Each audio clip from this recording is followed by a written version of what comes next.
സാധാരണക്കാരായ 5000-ഓളം തൊഴിലാളികൾക്ക് 30 ദിവസവും നോമ്പുതുറ ഒരുക്കുകയാണ് ജിദ്ദ ഇൻഡസ്ട്രിയൽ സിറ്റിയിലെ കോൾ ആൻഡ് ഗൈഡൻസ് സെന്റർ.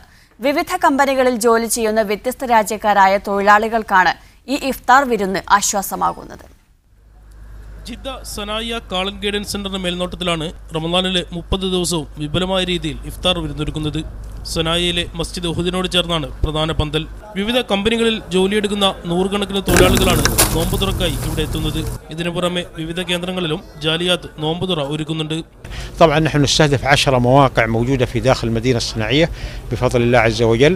هذا هو الموقع الرئيسي، وأيضا في جامع أحد القريب، وهناك أيضا خيمة خاصة بالجالية الفلبينية، وأيضا هناك بعض المساجد وبعض الإسكانات وبعض المصانع الموجودة يتم تأمين الإفطار لها. നോമ്പ് തുറക്കാനെത്തുന്നവർക്കായി വിവിധ ഭാഷകളിൽ ക്ലാസുകൾ നടക്കുന്നു. മലയാളത്തിലുള്ള ക്ലാസ്സിന് ഉണ്ണീൻ മൗലവിയാണ് നേതൃത്വം നൽകുന്നത്. ലേബർ ക്യാമ്പുകളിൽ നിന്നുള്ളവർക്കാണ് നോമ്പുതുറ ഏറെ സഹായകരമാവുന്നത്.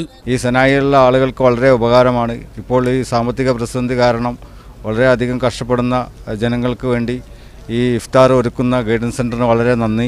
ജാലിയാത്ത് ജനറൽ മാനേജർ മൻസൂർ അൽ ഖൈറാത്ത്, പബ്ലിക് റിലേഷൻ മാനേജർ മുഹമ്മദ് ബാബക്കർ എന്നിവരുടെ നേതൃത്വത്തിൽ മലയാളി സന്നദ്ധ പ്രവർത്തകരാണ് ഇഫ്താറിനുള്ള ഒരുക്കങ്ങൾ നടത്തുന്നത്.